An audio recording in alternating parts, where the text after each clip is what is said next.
মৌসুমী সংসারে সবাইকে জানাই স্বাগত। শুভ সকালের অনেক শুভেচ্ছা, অনেক ভালোবাসা। আশা করি আপনারা সবাই ভালো আছেন। পুরো ভিডিও দেখার অনুরোধ রইল সবার কাছেই। ভালো লাগলে একটা লাইক, একটা কমেন্ট আর একটা শেয়ার করে দেবার অনুরোধ রইল। এটা দেখছেন গতকালকের ভিডিও। গতকালকে গেছে কিন্তু মঙ্গলবার। তো আমাদের এদিকে কিন্তু বৃষ্টি হচ্ছে।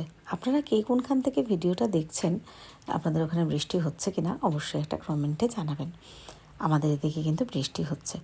তো যেহেতু আমি তো আর এখন ছাদে উঠতে পারছি না, ঋষিকেও উঠতে দিচ্ছি না, যেহেতু বৃষ্টি জল কাদা একা, তো আমি একটু দেখানোর চেষ্টা করছি যে মেঘটা বেশ ঘন হয়ে রয়েছে আর বৃষ্টি কিন্তু হচ্ছে। আর মনেই হচ্ছে যে বৃষ্টি হবে, কমে যাবে এরকম কিন্তু কোনো ব্যাপার নেই। তো আমাদের তো ওই ঘর থেকে এই ঘরে এসেই রান্নাঘর বা কাজ করতে হয়, আর এই ঘরটা জলে যে ভরে যায় অল্প একটু বৃষ্টি হলো, সেটা আপনারা ইতিমধ্যেই জেনে গেছেন। এই দেখুন, আমি এই ঘরে আসলাম চা বানাতে, তো আমি জলের মধ্যে হাঁটছি আর আমার পাটা একটু দেখানোর চেষ্টা করছি যে পায়ের ফোলাটা এখন এইভাবে রয়েছে বা পাটা এইভাবে রয়েছে। আর দেখুন জলে ভরে গেছে। আর এমনিতেও তো যেহেতু এই ঘরটা তো ওরকমভাবে গুছিয়ে রাখা হয় না, আর এমনিতেও তো 1 মাস 15-20 দিন হয়ে গেল যেরকম সেরকমভাবেই আছে, তো ঘরের এই পরিস্থিতি। আর যেহেতু বুঝতে পারিনি জলটা ওরমভাবে হবে, সবজি কেটেছিলাম সেগুলোও তুলিনি, তো সবই জলে জলাকার হয়ে গেছে। যাক গিয়ে এখন এইভাবেই চলতে হবে, কিছু করার নেই, কেননা বেশি পায়ে প্রেশার দেওয়া যাবে না, যতটা হালকার ওপর চলতে হবে। তো আমি চা বানিয়ে নিয়ে এই ঘরে এসে যাচ্ছি। আর একটা কথা, হ্যাঁ, আমি বেশ কয়েকদিন মাঝে সুগার ফ্রি দিয়ে চা খেতাম, কিন্তু এখন কিন্তু আবার চিনি দিয়েই খাওয়া শুরু করেছি। সুগার ফ্রি খেতে আর ভালো লাগছে না। আর এই চাটা দেখে অনেকেই খুব খুশি হন, তো চায়ের ভিডিওটা ওই জন্য কিন্তু প্রতিদিনই দিই। চা খাওয়া হয়ে গেছে, ওই ঘরে ঋষিকে বললাম যে তুমি হাতে হাতে একটু যেটুকু পারো করে দাও, আর আমি এদিকে দাঁড়িয়ে দাঁড়িয়ে, এখানটা যেহেতু জলের মধ্যেই পুরো দাঁড়িয়ে করতে হচ্ছে। এবার হ্যাঁ, অনেক সময় না টুল বা কিছু নিয়ে নিই, কিন্তু এখন ভয় পাচ্ছি পাটার জন্য। তো ওই জন্য ঋষির জন্য একটু আমুল স্প্রে দুধ দিয়ে আর একটু চিনি দিয়ে সুজি বানিয়ে দিচ্ছি। আমার না এরকমভাবে সুজি খেতে ভীষণ ভালো লাগে। ঋষিকে আবার বলে বসিয়ে তারপর ওই বরফি মতন তুলে দাও বা চৌকো মতন তুলে দাও। আর আমি আবার কিন্তু এরকম একটু পাতলা পাতলা নরম নরম খুব ভালো খাই। সত্যি কথা বলতে জানেন তো, যখন ঋষি পেটে ছিল আমি কিন্তু মানে এরকম সুজি অনেক খেতাম। আর শুধু ঋষি কেন, আমার প্রথম ছেলে, সে এখন নেই আমার সাথে, আমাকে ছেড়ে চলে গেছে। তো তখনও কিন্তু আমি এরকম সুজিটা খুব ভালোই খেতাম। কেননা জানেন তো, ওইরকম অবস্থায় সব জিনিস সবাই খেতে পারে না। যে যে জিনিসটা ভালো খায় সেটার উপরই আমরা তখন গুরুত্ব দিই।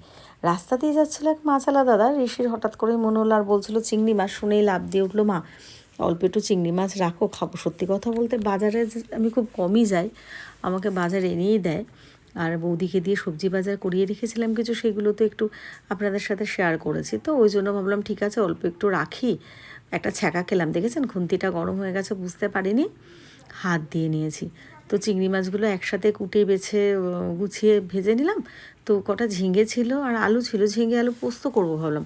তো ঋষি বলছে, মা এই ঘরে যখন জল, রাত্রে আর কিছু আসতে হবে না, তুমি একটু ভাত আর চিংড়ি মাছ দিয়ে একবারে লাউ দিয়ে আর ঝিঙে দিয়েও একটু করে ফেলো। তা বললাম হ্যাঁ, তাহলে 2 পদে হলে আমাদের হয়ে যাবে। আর ডিম ঘরে আছেই, যদি ভেজে খায় ঋষি খাবে, না হলে এটা দিয়ে হয়ে যাবে। ঋষিকে একটু পড়তে বসালাম, আর আমিও একটু মানে একটু ফ্রেশ হয়েছি। এটা কি সাজুগুজু, আমার হাই উঠছে। একটা না ফেসবুকে দেওয়ার জন্য ভিডিও করেছি, তো সত্যি কথা বলতে ফেসবুকে ভিডিওটা পোস্ট করেছে, অনেকে মানুষ হাসছেন, বেশ হাসির ভিডিওটা, নিজেরও ভালো লাগছিল না, তো ভাবলাম যে একটু হাসির দরকার। যদিও অনেকে আমাকে শাসন করেছেন যে পায়ের জন্য, তো আপনারা চিন্তা করবেন না, দেখছেন তো আমি নিজের একদম খুব সাবধানে সতর্কই আছি, কারণ আমার পুরোপুরি সুস্থ হওয়াটা আমার ছেলে মেয়ের জন্য, আপনাদের জন্য, মানে ফেসবুকে যে ভিডিও দিই, মেয়ের কাছে যাওয়া আসা করি, সবই বন্ধ হয়ে যাবে। আমি সেইভাবেই করেছি। কতগুলো কানের কিনেছি, সেগুলোই শেয়ার করছি। এগুলো না বৌদির দোকান থেকেই নিয়েছি, আর বৌদির দোকান তো বিশ্বরপাড়া।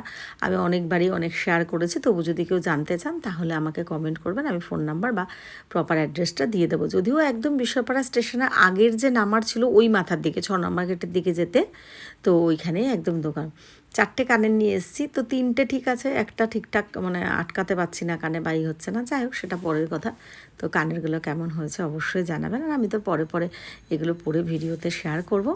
তো ঋষি বলছে, মা দাও একটু পায়ে ক্রিম, মানে ও পাটা ধরে একটু নাড়াচাড়া করছিল, তার বলছে নাড়াচাড়া যখন করছিস দে, পায়ে একটু ক্রিম মাখিয়ে দে, তো পাগুলো না কেমন খ্যাসখ্যাসা হয়ে গেছে।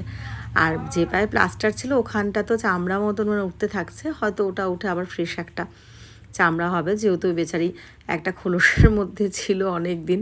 আর ওই যে আমি ভিডিওটা বানিয়েছি অরুন্ধতী, এই যে সে মেয়ে নয় লায়লা কি যেন ভুলে গেছি। তো যাই হোক, এবার সেটা নিয়ে ঋষি আমাকে মজা করছে, ইয়ার্কি মারছে। তো ও খুব খুশি হয়েছে ভিডিওটা করেছি, আর যদিও হ্যাঁ ও ক্যামেরাম্যান ছেড়ে যাবে এরকম করেছি। তো যাই হোক, ইউটিউব চ্যানেল মৌসুমীর সংসারে যারা আছেন সবাইকে জানাই অনেক ধন্যবাদ, অনেক ভালোবাসা। যারা সাবস্ক্রাইব করেননি তারা প্লিজ সাবস্ক্রাইব করে দেবেন। আর যারা আমার ফেসবুক প্রোফাইল মৌসুমী ভরাল ঘষে আসে তাদেরকেও সবাইকে জানাই অনেক ধন্যবাদ, অনেক ভালোবাসা। সবাই ভালো থাকবেন, সুস্থ থাকবেন, এইভাবেই আমাদের পাশে থাকবেন। আর ভিডিওগুলো ভালো লাগলে একটু শেয়ার করতে হবে না, কিন্তু একটা লাইক আর একটা কমেন্ট করে দেবেন। টাটা।